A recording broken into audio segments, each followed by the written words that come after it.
মদিনার সমাজে কয়জন মুনাফিক ছিল বিশ্বনবী ছাড়া কেউ বলতে পারতেন না। বিশ্বনবী কোন সাহাবীকে মুনাফিকদের লিস্ট দিয়ে যান নাই, একজন সাহাবী ছাড়া। দেখি কেউ বলতে পারেন কিনা ওই সাহাবীর নাম? কি নাম? হুযায়ফা ইবনুল ইয়ামান রাদিয়াল্লাহু তাআলা আনহু। ওনাকে বলা হতো সাহিবু সিররি রাসূলিল্লাহ, আল্লাহ রাসূল সাল্লাল্লাহু আলাইহি ওয়াসাল্লামের গোপন তথ্যের ধারক বাহক। সুবহানাল্লাহ পড়বেন না?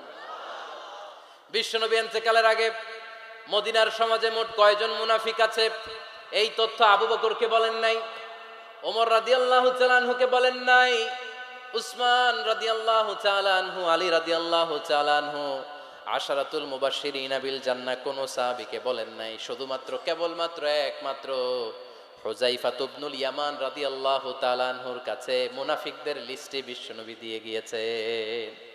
সুবহানাল্লাহ পড়েন। মদিনায় কারা কারা মুনাফিক কেউ জানতো না হুযায়ফা ছাড়া।